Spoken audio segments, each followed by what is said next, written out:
Sonali, motivational speaker, life coach, and guiding on law of attraction. যা চাওয়া হয় তা পাওয়া যায়। হ্যাঁ, কথাটা সত্যি।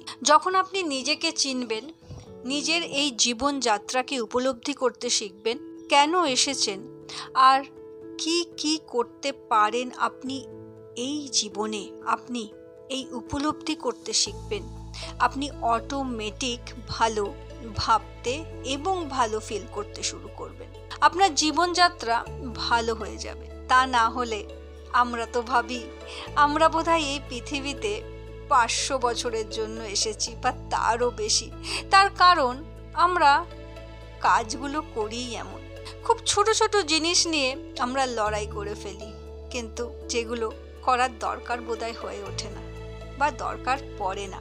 যখনই আপনি নিজেকে বুঝতে শিখবেন, নিজেকে উপলব্ধি করতে শিখবেন, অ্যাকচুয়ালি আপনি এই পৃথিবীতে কেন এসেছেন সেটা নিয়ে ভাবতে শুরু করবেন, আপনি তখনই কিন্তু ম্যাজিক ঘটাবেন।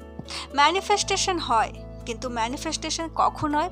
যখন আপনি ভালো ভাববেন, ভালো ফিল করবেন এবং ভালো কিছু করার জন্য কিছু কাজ করবেন। ল অফ অ্যাট্রাকশন কি বলে? ল অফ অ্যাট্রাকশন বলে আপনি যদি ভালো ভাবেন, আপনি যদি ভালো ফিল করেন, আপনি যদি ভালো এনার্জিতে থাকেন, ভালো ভাইব্রেশনে থাকেন, তাহলেই ম্যানিফেস্টেশন হয়। তাই যদি ম্যানিফেস্টেশন করতে হয় তাহলে এই জায়গাগুলো কিন্তু বুঝতে হবে। একজন জ্ঞানী এবং মহান মানুষ ছিলেন। ওনার কাছে একটা পুস্তক ছিল যা ভীষণ মূল্যবান, কারণ ওই পুস্তকে পুরনো এবং নতুন সব ধরনেরই জ্ঞানের সম্ভার ছিল। খুব ভালো পুস্তক। জ্ঞানী মানুষটি সেই পুস্তকটি ডেইলি লাইফে ব্যবহার করতেন, বইটি পড়তেন, বই লেখা কথাগুলো পালন করতেন এবং নিজের প্রার্থনার সময়ও সেই বইটির কথাগুলো সামিল করতেন। একদিন একটি ভিক্ষুক আসে এবং সেই সময় সেই ব্যক্তিটি সেই বাড়িতে ছিল না, এবং ভিক্ষুকটি এসেই নজর পড়ে সেই পুস্তকটির ওপর এবং কি করে, ভিক্ষুকটি পুস্তকটি চুরি করে নিয়ে চলে যায় এবং সেখানে চলে যায় যেখানে পুরনো বই কেনা বেচা হয়। ভিক্ষুকটি সেই বইটি বিক্রি করতে যায় একজন দোকানদারের কাছে। দোকানের মালিককে খুব অল্প দামে সেই বইটি বিক্রি করতে চায়। দোকানের মালিক বলে, হ্যাঁ আমি এই বইটি নিতে পারি, কিন্তু আমাকে একদিন সময় দাও, আমি একটু দেখে নিই যে এই বইটা নেওয়ার মতো আছে কিনা, তুমি বরং কালকে এসো। সেই জন্য ভিক্ষুকটি সেই সময় চলে যায় সেখান থেকে। এবার দোকানদারটি কি করে, সেই বইটিকে নিয়ে সেই জ্ঞানী মানুষটির কাছেই যায় এবং বলে, এই বইটি আমাকে একটি ভিক্ষুক দিতে এসেছিল এবং তার জন্য এই দামটা ধার্য করেছে, আমি কি এই বইটা নিতে পারি?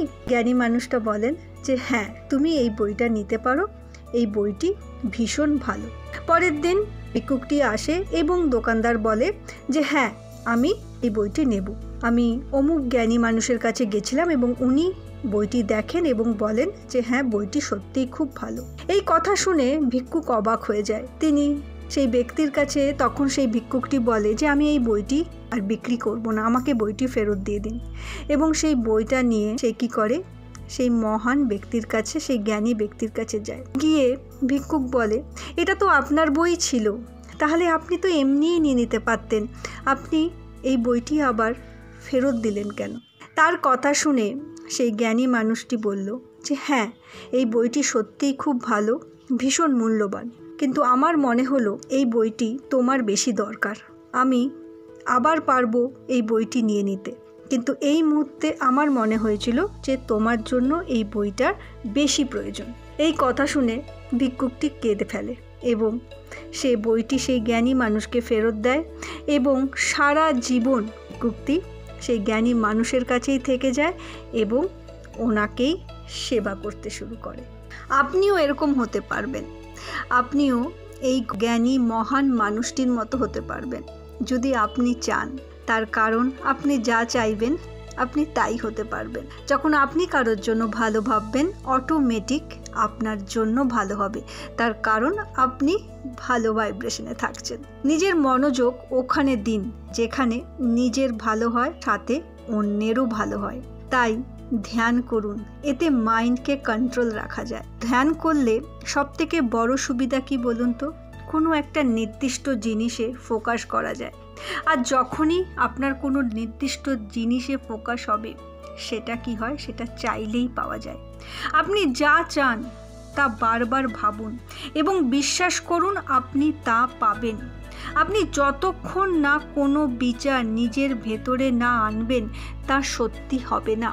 আপনার ইমাজিনেশন আপনাকে ফিউচারে নিয়ে যেতে পারে এবং ফিউচারকে আজকে রূপান্তরিত করতে পারে। সফল হতে গেলে একটা স্ট্রং ইমেজ বানাতে হয় এবং এই ইমেজের প্রতি ধ্যান রাখতে হয়। ভাবনা শক্তি হলো সব থেকে বড় শক্তি। যা ভাবতে পারেন তা পেতে পারেন, তবে তা সাবকনসিয়াস মাইন্ড পর্যন্ত যেতে হবে, আর এটা হয় একমাত্র অভ্যাসের দ্বারা। প্রত্যেকটা মানুষ সত্যিই ভালো হয়, সত্যিই প্রত্যেকটা মানুষের মধ্যেই কিছু না কিছু করার ট্যালেন্ট থাকে, কিন্তু মুশকিল হলো কি বলুন তো, বেশিরভাগ মানুষই ফেলিয়ারকে স্বীকার করে নেয়।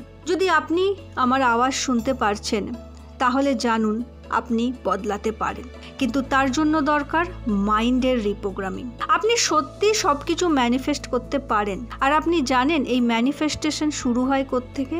আপনার মন থেকে। কিন্তু আবার এই মনই কোথায় বাধা হয়ে দাঁড়ায়, কারণ আপনি যখনই কিছু ম্যানিফেস্ট করতে যাবেন সত্যিই বাধা পাবেন, আর আপনার পুরনো মন আপনাকে হার স্বীকার করতে বলবে। কিন্তু আপনাকে এগিয়ে যেতে হবে, আর সেটার জন্য কিছু স্টেপ ফলো করতে হবে। ফার্স্ট, ক্লিয়ার পারপাস, অর্থাৎ পূরণ করার জন্য আপনার ম্যানিফেস্টেশনকে রিয়ালিটিতে আনার জন্য বার্নিং ডিজায়ার চাই। 2, একটা প্ল্যান যা অ্যাকশনে রূপান্তরিত হবে। 3 নম্বর, মাইন্ডকে সমস্ত নেগেটিভ এবং যারা আপনাকে ডিমোটিভেট করছে সেই সমস্ত রিলেটিভ ফ্রেন্ড সার্কেল থেকে নিজেকে দূরে রাখা।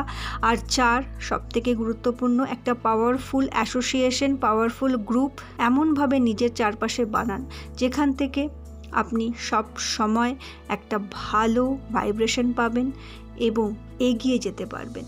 ম্যানিফেস্টেশন হয়, ম্যানিফেস্টেশন আপনিই করতে পারবেন। শুধু এই জায়গাগুলো খেয়াল রাখুন, নিজের মনকে ভালো রাখুন, অন্যের ভালো ভাবুন। যত আপনার ভালো মন হবে, যত আপনার ভাইব্রেশন ভালো হবে, যত আপনার ভালো এনার্জি হবে, ম্যানিফেস্টেশন আপনি করে নিতে পারবেন। আর তার সাথে এই 4টে স্টেপের কথা অবশ্যই মনে রাখবেন। Thank you and God bless you.